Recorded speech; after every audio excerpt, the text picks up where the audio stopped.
দ্বিতীয় শ্রেণীর শিক্ষার্থী বন্ধুদের স্বাগত জানাচ্ছি এবং তাদের অভিভাবকদের। আজকে আলোচনা হবে প্রথম প্রান্তিক মূল্যায়ন 2025-এর একটি গণিত প্রশ্ন, নমুনা প্রশ্ন নিয়ে।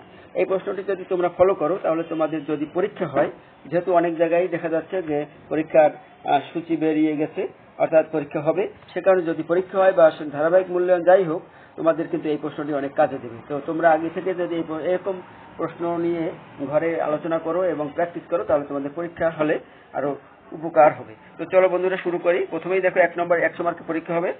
এখানে দেখো 100 মার্কের পরীক্ষা করে এই প্রশ্নটি সাজানো হয়েছে। প্রথমেই 1 নম্বর কথায় লেখো, এখানে যে শব্দ অঙ্কগুলো রয়েছে, সংখ্যাগুলো রয়েছে, সেই সংখ্যাগুলোর কথায় লিখতে হবে। সুতরাং কিভাবে লিখবে? 25 লিখে সমান সমান একটা সমান টান দেবে, তারপর 25 লিখবে। তারপর দেখো অঙ্কে লিখো 2 নম্বরে লিখবে, প্রথমে কি লিখবে? 2 নং প্রশ্নের উত্তর।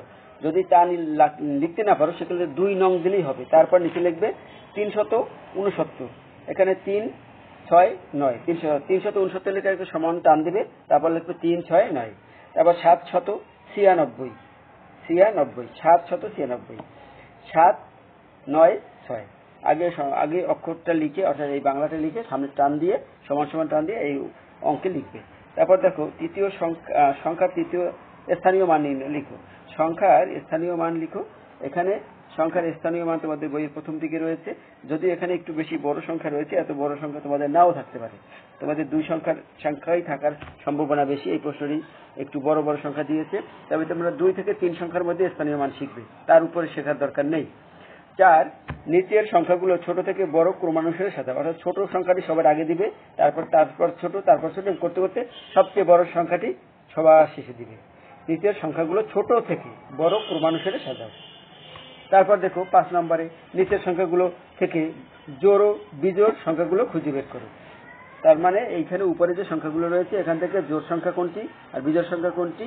জোড় সংখ্যার ঘরে জোড় সংখ্যাগুলো লিখবে 2, 4, 6, 8, 0। এই সংখ্যার শেষে যে এইগুলো থাকবে সেটা জোড় সংখ্যা, বাদ বাকি সব বিজোড় সংখ্যা। তারপর দেখো 6 নম্বরে পরবর্তী সংখ্যাগুলো কত হবে। এখানে আছে 21, তারপর 2 কমেছে 19, তারপর 2 কমেছে 17, তারপর 2 কমেছে 15, তারপর 2 কমলে হবে 13, তারপর 2 কমলে হবে 11। অর্থাৎ উল্টো পথে পথে বিজোড় সংখ্যাগুলো লিখলেই হবে, 2 কম বিয়োগ করে করে। 13 নিচে 11, 11 9, 9 নিচে 7, 7 নিচে 5। এরকম করতে করতে তোমরা লিখতে পারবে। সংখ্যাগুলো লিখলেই হবে। 7 নম্বরে বিজোড় সংখ্যার 10টি প্যাটার্ন তৈরি করো।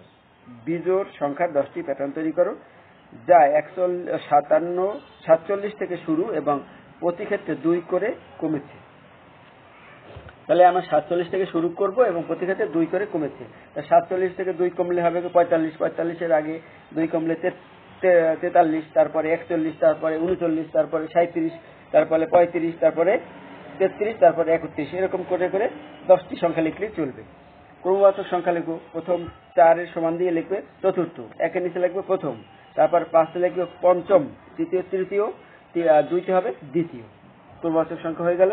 তারপর দেখো 9 নম্বরে 501 থেকে 1000 পর্যন্ত সংখ্যাগুলো আলাদাভাবে লিখো। 501 থেকে 1000 পর্যন্ত সংখ্যাগুলো, এখানে নিচের যে সংখ্যাগুলো রয়েছে, এখানে 501 থেকে 1000 পর্যন্ত যে সংখ্যাগুলো রয়েছে সেগুলোই লিখতে হবে, আর কিছু লিখতে হবে। সেগুলো খুঁজে খুঁজে বের করতে, বাকিগুলো বাদ দিয়ে দেবে। আর 10 নম্বরে রয়েছে নিচের জ্যামিতিক আকৃতিগুলোর নাম লিখো। এখানে নিচের দুটো চিহ্ন দেওয়া রয়েছে, আকৃতি দেওয়া রয়েছে, এই দুটোর নাম কি? প্রথমটার নাম হলো 3 কোণা বা ত্রিভুজ, আর পরেরটার নাম হলো 4 কোণা বা চতুর্ভুজ। যা লেখো তাহলেই তোমাদের হয়ে যাবে। তো আশা করি তোমরা বুঝতে পেরেছো। ধন্যবাদ সবাইকে ভালো থাকার জন্য। আর এগুলো প্র্যাকটিস করবে বাসায়, এইরকম করে করে প্র্যাকটিস করবে, তাহলে দেখবে তোমাদের পরীক্ষা ভালো হবে। ধন্যবাদ বন্ধুরা তোমাদের সবাইকে।